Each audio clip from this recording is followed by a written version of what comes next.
All right, this first one up here, what part of the atom? Nucleus. Alrighty. What force does the nucleus have in it that allows it to provide energy? We talked about those 4 fundamental forces. One was gravity, one was core, third one was Gravity, electrostatic, magnetic, and nuclear. Yeah.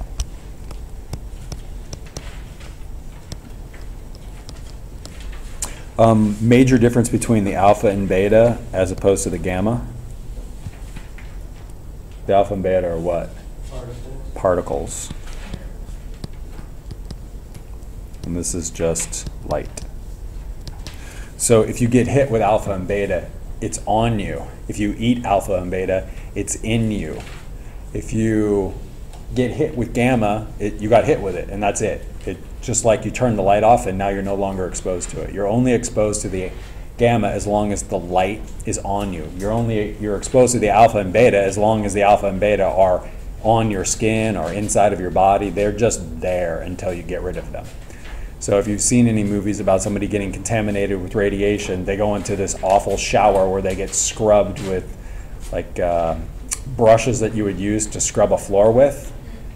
Person just stands there against a wall and somebody just scrubs them with this giant, huge, long scrub brush. Well, the whole time there's like 100-degree water spraying on them and large amounts of soap. Isotope. Same element with different number of neutrons? Same element.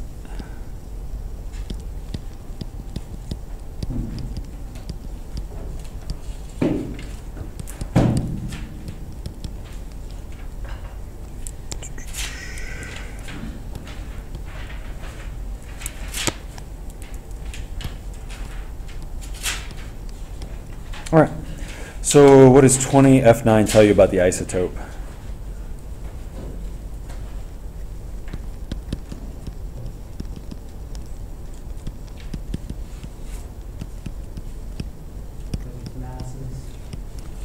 It's a fluorine with 11 neutrons. The type 2 would be 20F, and the type 3 would be F-20. Why is it okay to get rid of that 9? Fluorine always has 9 protons. Yeah, that 9's the proton number, so really don't. It's sort of redundant to have it written again. What kind of electromagnetic radiation do we have with a wavelength of 5.5 times 10 to the negative 5th meters? Okay, so you can look in the notes.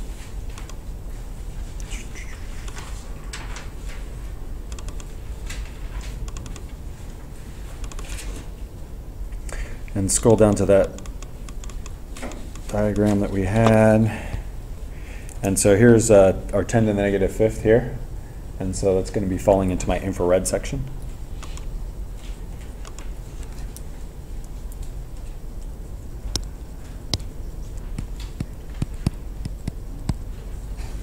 Why is it called infrared? Based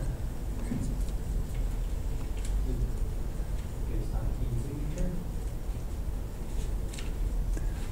What is it right next to? What is infrared directly next to? visible light. And what part of visible light is it right next to? Red. So what do you think infra means? Longer? So it's red light, but it's longer than red light. It's long enough that we can't see it, so it has less energy than the red, but it's the next thing down on the energy list. What has more energy, green light or blue light? So that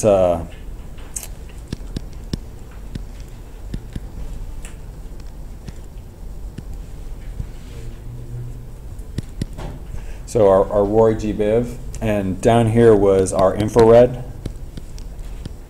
and here was our ultraviolet.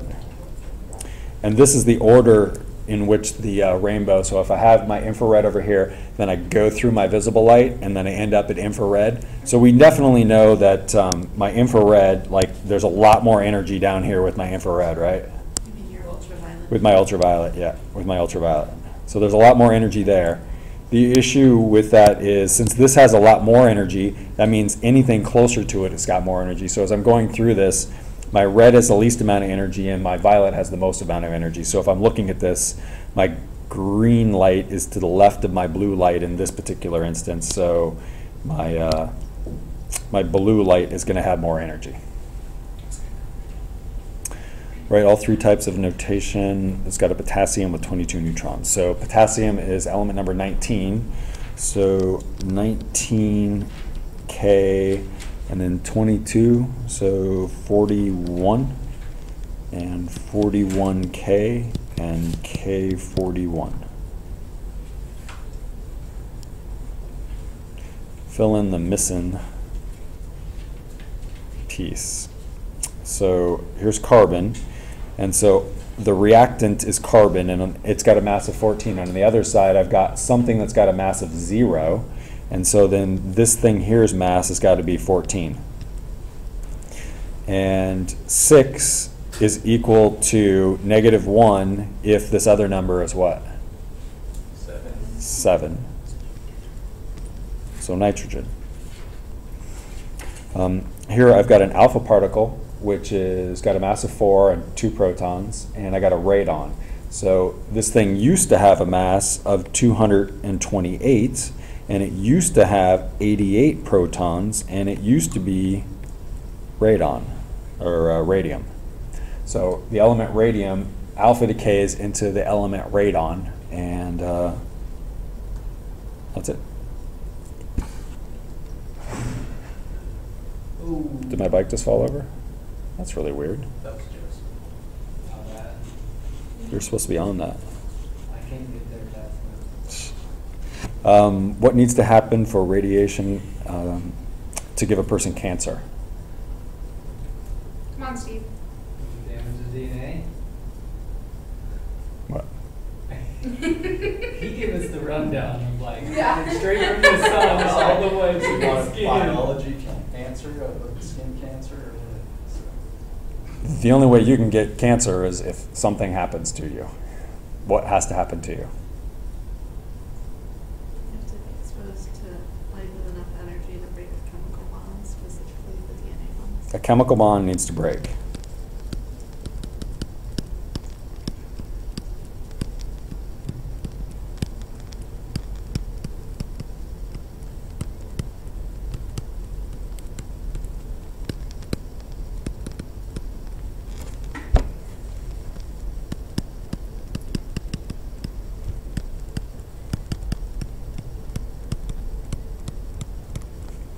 The only time the DNA is accessible is when it's unwound. The only time it's unwound if it's trying to copy itself or if it's trying to undergo translation. Translation is the DNA doing its job of creating proteins or being the instructions on how to create proteins.